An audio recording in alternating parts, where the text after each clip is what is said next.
Antes de iniciar formalmente, mis mejores deseos a los colegas, que este proyecto sea muy venturoso, lo digo de corazón, y como sugerencia, porque yo no soy nadie para darles consejos, platicar entre nosotros. Yo siento que el diálogo es muy importante, pues como socios, ¿vale? Ante cualquier controversia, cualquier problema que surja, pues siempre mantener abierto el diálogo, y estoy seguro que eso será la base para que esta nueva sociedad, esta nueva empresa, dure muchos años. Mis mejores deseos. ¿Vale? Bien, buenos días de nuevo. José Manuel Gutiérrez García, a sus órdenes. Manuel Acecas, sin títulos nobiliarios. Vamos a chambear esta mañana con la reforma fiscal 2020. Lo que voy a proyectar es lo mismo que tienen en su material impreso. Ayúdenme, por favor, a que sea un curso práctico, lo más aterrizado que se pueda. Cualquier pregunta, cualquier duda, cualquier inquietud es bienvenida. Solo les pido que llevemos un orden. Levanten la mano, con todo gusto les cedo la palabra y así entre todos enriquecemos el evento. ¿Vale? Un favor nada más de cuates. Sus celulares en absoluto silencio. Eso vengo viendo. Y si es una llamada urgente, lo entiendo. No me lo hayan fuera, sin problema, no hay figura. ¿Vale? Bien, vamos a darle. Antes de entrar de lleno al tema estrictamente fiscal, algunos indicadores macroeconómicos. ¿Cómo va a estar nuestra economía en este 2020? La inflación esperada, 3%. No olvidemos que el año pasado cerramos en 2.83%, la inflación más baja en los últimos 40 meses.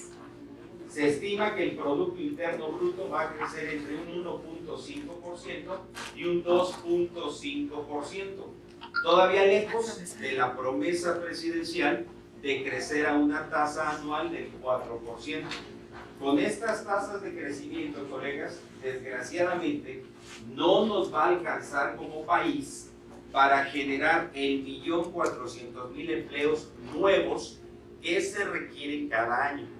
Y también, por desgracia, fíjense, estamos a 20 de enero y el Banco Mundial ya ajustó a la baja este pronóstico. Según ese organismo, para este 2020 vamos a crecer 1.2%. Y yo lo creo, pero habrá que esperar, ¿vale? Tipo de cambio promedio, mis queridos colegas, peso mexicano frente al dólar estadounidense, 20 pesos por dólar. El precio de la mezcla mexicana de petróleo se estimó en $49 por barril. Con ese parámetro se creó la ley de ingresos y se elaboró el presupuesto de egresos. En las últimas semanas, en los últimos días, a nivel mundial, el precio del petróleo ha subido, cosa que en principio nos beneficia como país por el conflicto bélico entre Estados Unidos e Irán, etcétera, etcétera. Habrá que estar pendientes. La producción de petróleo se estima también promedio anual, en promedio diario, 1.950.000 barriles. Y ojo, igual que en años anteriores, se está considerando, se está presupuestando un superávit primario equivalente al 0.7% del Producto Interno Bruto. ¿Qué es eso de superávit primario? Ahí lo tienen. Bien fácil. Cuando los ingresos totales de la federación, del estado, del gobierno, superan a sus gastos totales, sin incluir en dichos gastos el costo de la deuda pública. La idea, mis queridos colegas, cosa que es positiva, es que con ese superávit se paguen los intereses que se derivan de la deuda pública sin necesidad de contratar más deuda, más préstamos. Eso siempre será bueno para cualquier economía. Crucemos los dedos, ojalá se logre. ¿Vale? Bien, vámonos a lo que deja Ley de Ingresos de la Federación. De entrada, el artículo 1, ya no lo sabemos, la Carta a los Reyes Magos. En la iniciativa que envió el Ejecutivo al Congreso, se presupuestó un monto total de ingresos, a ver si me lo aprendí, 6.096.335.8 millones de pesos. Sabrá Dios qué será eso, yo no me imagino esa lana físicamente, pero en fin, ahí está. El Congreso aprobó una cantidad ligeramente mayor, eso de ligero entre comillas, 6.107.732.4 millones de pesos. Es decir, entre lo que propuso el Ejecutivo y lo que al final del día aprobó el Congreso, hay una diferencia, aquí la tienen, de 11.396.6 millones de pesos. Pregunta obligada, ¿de dónde se supone que van a salir esos ingresos adicionales? El propio Poder Legislativo dijo, esto será consecuencia de las modificaciones a diversas disposiciones fiscales. En español, y al rato lo vamos a ver, mayor recaudación. No se les olvide, el ciudadano presidente dijo que en los primeros 3 años de su administración no se iban a crear nuevos impuestos ni se iban a incrementar las tasas de los impuestos ya existentes. Pero no ha dicho nada en relación a la segunda parte del sexenio. Ahorita vemos eso, ¿vale?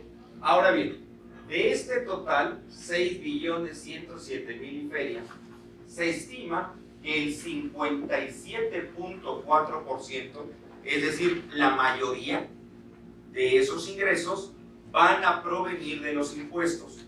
Cosa que, nos guste o no, pues no nos gusta, pero es sano, es válido, es positivo para cualquier país que su principal fuente de ingresos sean los impuestos. ¿Por qué? Porque en teoría ya no tendría por qué contratar más deuda pública. Estamos hablando, colegas, de 3.505.822.4 millones de pesos, insisto, el 57.4% del total. De esta cantidad, cosa que no ha cambiado en los últimos años, el impuesto más importante, el que más lana le deja al Estado, es y seguramente seguirá siendo el ISR. Fíjense ustedes, casi un 53% del total. Segundo lugar, el IVA, casi 29% del total. Tercer lugar, su hermano menor, el IEPS, el impuesto a las adicciones, al pecado, el que grava las cosas buenas de la vida, las chelas, las bebidas alcohólicas, los cigarros, la botana, ahí está la botana, claro. Estamos hablando de un 15% en números cerrados. Cuarto lugar, los impuestos en materia de comercio exterior, que como ustedes recordarán, son impuestos a las importaciones. Las exportaciones, como una especie de incentivo fiscal, no son objeto de impuestos en materia de comercio exterior. Por último, colegas, para que más o menos me diera el 100%, incluía el ISAN, impuestos sobre automóviles nuevos. No olvidemos, el ISAN, al igual que el IEPS y el IVA, es también un impuesto indirecto, un impuesto al consumo. Cuando alguien adquiere o importa un automóvil nuevo, en el precio de ese automóvil está incluido el ISAN. ¿Quién termina pagándolo? Pues el cliente, el consumidor. Por cierto, el año pasado, por desgracia, se registraron los niveles de venta de automóviles nuevos más bajos en los últimos meses. Eso es una muestra clara, insisto, por desgracia, pues de que la economía está detenida. Y no olvidemos que oficialmente en 2019 el crecimiento económico fue 0%. ¿Vale? Bien. Colegas, desde el 2014, ¿se acuerdan? Año en el que entró en vigor la ley que actualmente estamos manejando, en el sexenio de mi paisano Peña Nieto. ¿Ya lo viste con su nueva novia? Vamos a todo, no todo es fiscal. Ahí échenle uno aquí. Cambió de modelo. Gato viejo quiere ratón joven. Le lleva 20 años de diferencia a la dama. Cambiemos de. Desde el 2014, no se les olvide, en este artículo 1 aparecieron estos rubros: impuesto al patrimonio, impuestos sobre nóminas y asimilables e impuestos ecológicos. Hablemos del primero. Cuenta la leyenda que con ese impuesto, como ocurre en Estados Unidos, en Japón, en Corea del Sur, en Chile, se pretende gravar la herencia, los legados y todos los donativos. Vuelvo al comentario de hace un momento. Para los primeros 3 años de este gobierno, no se considera, no se vislumbra un incremento en los impuestos. Pero quién sabe en la segunda parte. Mi pronóstico deportivo, ojalá me equivoque, es que en esta administración es muy probable que ese impuesto al patrimonio sea una realidad. Ojo, colegas, lo digo en serio. No vengo a vender terror. Habrá que dimensionarlo. Porque, por ejemplo, en Estados Unidos existe un impuesto similar que grava la herencia. Nada más que hay un detalle. Los 10 primeros millones de dólares que heredas, 200 millones de pesos, están exentos. Contador, que le heredaran a usted 200 millones de pesos y no pagara un clavo de ISR, ¿sí va a enojar? No, ni yo tampoco. Ni yo. Habrá que esperar. ¿Vale? El otro día me decían, oye, este impuesto ya existe, ¿cierto? A nivel estatal. De hecho, prácticamente en todas las entidades federativas existe ese impuesto local sobre nóminas. Que por cierto, la semana pasada estuve en Baja California, que ocupa con un incremento que hubo en esto, el primer lugar, o sea, las tasas más altas en impuestos sobre nóminas. La raza está colgada de la lámpara, parte del show. La idea sería, sigo especulando, no sé, crear un impuesto similar, pero a nivel federal. ¿Vale? Seguiremos informando. Bien. Ánimo. Artículo 8. Nada nuevo bajo el sol. Las mismas tasas de recargos que en 2019. Tasa de recargos por prórroga, 0.98% mensual. Ya no la sabemos. Si esa tasa la incrementamos en un 50%, como lo dice el 21 de código, me da la tasa mensual de recargos por mora, 1.47%. No se les olvide, los recargos son el único accesorio que se puede deducir. Desde el 91, ya yo, ¿vale? Ahora bien, debo no niego, pago no tengo, pero no quiero broncas. Cumpliendo lo que dice el 66 de código, podríamos obtener por parte del SAT una autorización para pagar esos créditos en parcialidades o de manera diferida. ¿Cuál es la diferencia? Ánimo, ánimo, no es examen. Parcialidades, bien fácil, mes por mes, hasta 36 parcialidades, que es el plazo máximo que señala el código. Pago diferido, un solo entero, un solo pago dentro de un plazo máximo de hasta 12 meses. Por eso en el código, colegas, se manejan los dos supuestos. No olvidemos, antes que todo, debo pagar como una especie de enganche por lo menos el 20% del crédito total. De tal suerte que el fisco me financiaría el restante 80%. Si me autorizan hasta 12 parcialidades, tasa de recargos mensual 1.26%. De 13 a 24, tasa de recargos mensual 1.53%. Y por último, de 25 a 36, 3 años, plazo máximo, tasa de recargos mensual 1.82%. Don Alex, suena lógico, ¿no? A mayor plazo, mayor tasa, mayor costo financiero. Y ojo, colegas, esta tasa, la del 1.82%, es la que en su caso se aplicaría al pago diferido. ¿Por qué digo aplicaría, autorizaría, qué sé yo? No se les olvide. Esto es facultad discrecional del SAT. Aunque yo cumpla los requisitos, no necesariamente están obligados a otorgarme la autorización. Normalmente lo hacen, porque a ellos también les conviene. Preferible que el contribuyente se moche cada mes y no que ande ahí a salto de mata. Pero es facultad discrecional. ¿De acuerdo? Bien. Bueno, hay nada más como complemento, colegas. En la resolución miscelánea, la regla 2.14.1, señala los requisitos específicos que hay que cumplir para estos efectos. Válgase el anuncio de una vez, el 17 de febrero, en un mes más o menos, Dios mediante, vamos a tener nuestro curso de resolución miscelánea.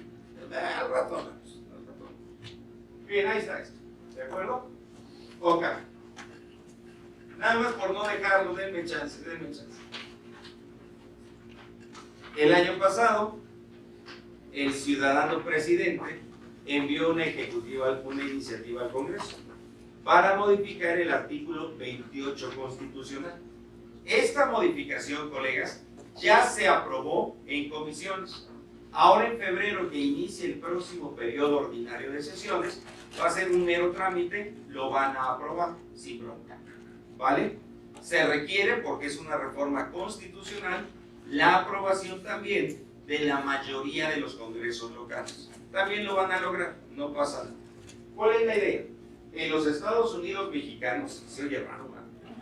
En los Estados Unidos mexicanos quedan prohibidos los monopolios, las prácticas monopólicas, los estancos. ¿Qué es eso?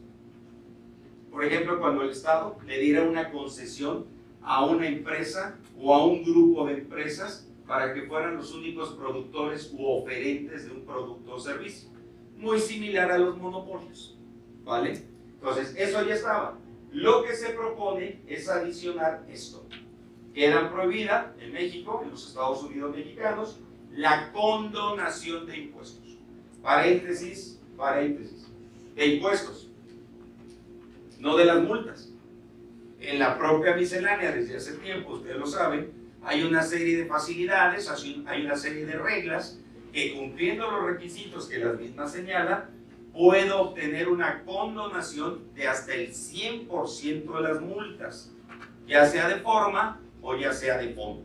Eso, hasta nuevo aviso, continúa vigente.